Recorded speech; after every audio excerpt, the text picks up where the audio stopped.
Question number 36 solution chapter 100 gram of liquid A molar mass 140 gram per mole was dissolved in। देखो यहाँ बोला है 100 ग्राम of liquid A बोल दिया है तो WA बराबर 100 ग्राम आएगा। और क्या बोला है इसका मोलर मास कितना है, मोलर मास को स्मॉल m से डिनोट करते हैं, MA बराबर 140 gram per mole. Dissolve in 1000 gram of liquid B और इसका मोलर मास कितना दिया है 180 ग्राम पर मोल। तो WB बराबर 1000 ग्राम और MB बराबर 180 gram per mole. The vapour pressure of pure liquid, जब भी प्योर स्टेटमेंट आ जाए कि प्योर निकालना है प्योर लिक्विड तो P नॉट से डिनोट करते हैं। और किसका बोला है लिक्विड B, तो P नॉट B लिखेंगे, P nought B liquid B was found to be 500 torr. इसी B के लिए क्या P नॉट B हमें दे दिया 500 टॉर। और इसके बाद बोला calculate the vapour pressure of pure liquid A, pure बोला है P nought A is equals to question mark and इसी A का and its vapour pressure in the solution PA बराबर question mark. If the total vapour pressure of the solution is 475 torr, solution का vapour pressure बोला तो PA plus PB बराबर 475 Tor.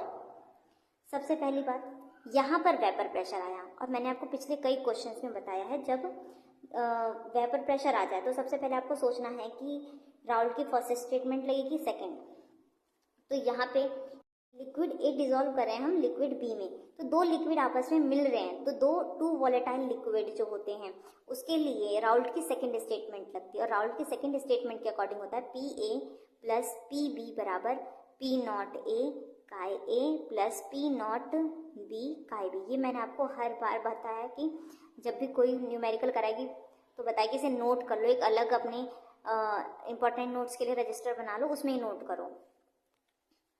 तो हमें यहाँ पे क्या निकालना है PA प्लस PB हमें दे रखा है, वैसे भी क्वेश्चन में भी बता रखा है PA प्लस PB और यहाँ पर P नॉट A हमें निकालना है और काय A और काय B, काय A और काय B निकालने के लिए फॉर्मूला होता है काय A बराबर NA upon NA plus NB और NA का फॉर्मूला होता है WA अपॉन MA और NB का फॉर्मूला होता है WB अपॉन MB। तो मैंने यहाँ क्या लिखा WA upon MA WA upon MA plus WB upon MB लिख दिया इज इक्वल टू इसकी वैल्यू पुट करके इसे सॉल्व कर लेना।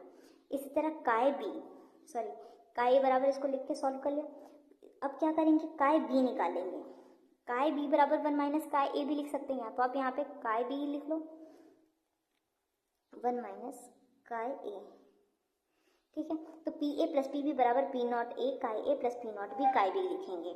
अब काय A हमें पता है, P नॉट A हमें निकालना है, PA प्लस PB की वैल्यू भी दे रखी है तो PA प्लस PB की वैल्यू क्या है 475 और इसके बाद P नॉट A हमें निकालना है काय A, ये रहा काय B P nought B bracket में काय A प्लस काय B बराबर 1 होता है, काय B बराबर 1 होता है तो काय B बराबर 1 माइनस काय A लिख सकते हैं। तो हमने वही किया है, काय B की जगह 1 माइनस काय A लिख दिया। 475 is equals to P nought A, काय A की वैल्यू हमने यहाँ निकाली थी, ये वैल्यू आप यहाँ पे पुट कर दो प्लस P नॉट B की वैल्यू, P नॉट B की वैल्यू कितनी 500 टॉर थी, वो वैल्यू हम यहाँ पुट करेंगे ब्रैकेट में 1 माइनस काय A की वैल्यू ये गिवन है आप यहाँ पे पुट कर देना। अब सारी वैल्यू गिवन है, बस P नॉट A हमें निकालना है, यहाँ से आप क्या करना P नॉट A सॉल्व करके निकाल लेना, आंसर टॉर में आएगा। अब हमें PA निकालना है, एक आंसर तो ये हो गया। अब दूसरा PA निकालना है तो PA बराबर P नॉट A काय A होता है तो P नॉट A हमने अभी निकाला, इसको वैल्यू यहाँ पे पुट कर देना। काय A हमने अभी सॉल्व किया था, ये वैल्यू है काय A की, तो काय A की वैल्यू यहाँ रखना और फिर क्या हो जाएगा PA की वैल्यू आ जाएगी टॉर में, यह हमारा आंसर है। देखो आपको यहाँ पर सीरीज वाइज क्वेश्चन कैसे सॉल्व करना है वो भी बताया जा रहा है, तो आप ये मत करना है कि कोई भी मैटर आगे पीछे लिखो, जैसे मैंने लिखा है सीरीज वाइज ऐसे ही करना है। क्वेश्चन करने का सही तरीका यही है। उम्मीद करते हैं आपको वीडियो अच्छी लगी है, मिलते हैं अगली वीडियो में।